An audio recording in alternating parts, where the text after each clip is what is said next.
नमस्ते सर्वांना। माझ्या उज्ज्वला जर्नी या यूट्यूब चॅनलमध्ये माझ्या यूट्यूब फॅमिलीचं मनापासून स्वागत आहे। माझ्या ज्या ब्लॉगमध्ये पातळ भाजीसाठी जे आपण वाटण वापरत होतो, मी फक्त वाटण म्हटले आणि फक्त तोंडी सांगितलं की कांदा, खोबरं, लसूण हे आपण वापरत होतो, पण आता आपण त्याचा डिटेल व्हिडिओ पाहणार आहोत। तर आज व्हेज भाजीसाठी आणि नॉन व्हेज भाजीसाठी हे वाटण तुम्ही वापरू शकता। चला आपण सुरुवात करूयात। कढई गरम झालेली आहे, अगोदर तेल ओतून घेऊयात।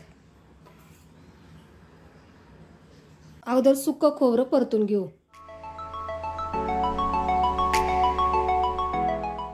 खोबरं छान गुलाबी रंगावर परतून झालेलं आहे, ते आता काढून घेते। कढईमध्ये थोडंसं तेल टाकून घेते।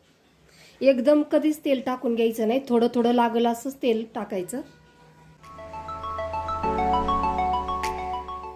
आता ओलं खोबरं टाकून घेते।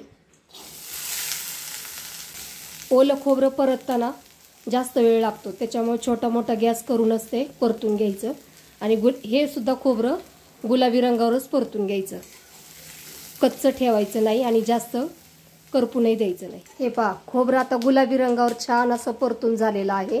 आता आपण हे काढून घेऊयात। कढईमध्ये थोडंसं तेल आहे, याच्यामध्ये लसूण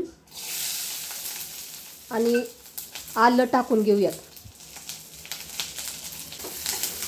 हे थोडंसं परतून घ्यायचं। आता आपण हे खडे मसाले घेतले होते, हे 1 मिनिटभर परतून घेऊ फक्त।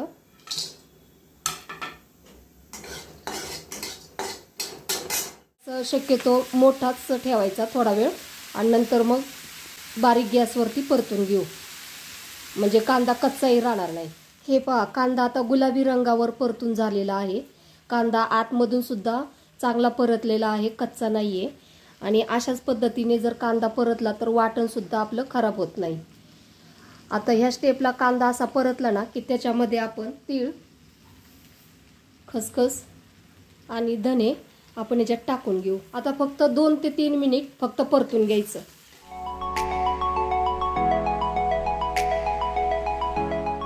वाटण आपलं छान असं परतून झालेलं आहे।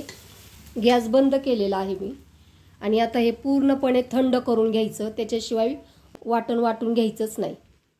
ओलं खोबरं, सुक्क खोबरं, लसूण, आलं आणि जे खडे मसाले आपण परतून घेतले होते ना, ते आपण मिक्सरला बारीक करून घेऊया। हे पहा, असं वाटण वाटून घ्यायचं सगळं आणि एका भांड्यात ओतून घेऊ।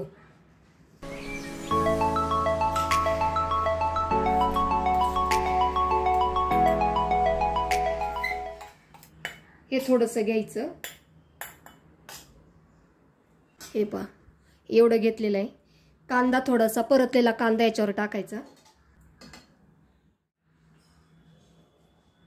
वाटणामध्ये पाणी जास्त टाकायचं नाही, अगदी थोडंसं।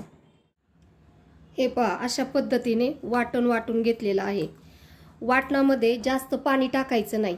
तुम्हाला 3-4 दिवसांसाठी हे वाटण ठेवायचं असेल फ्रीजमध्ये तर जास्त पाणी टाकायचं नाही, कारण ते मग खराब होऊन जातं वाटण। अशा पद्धतीने आपण सर्व वाटण वाटून घेऊयात। अशा पद्धतीने आपलं सर्व वाटण वाटून झालेलं आहे। हे घरगुती वाटण नाहीये, हे कार्यक्रमासाठी एवढं वाटण वाटलेलं आहे, मटणाच्या रस्सा भाजी आणि सुक्या भाजीसाठी। माझा व्हिडिओ आवडला असेल तर लाईक, शेअर आणि सबस्क्राईब करायला विसरू नका। धन्यवाद।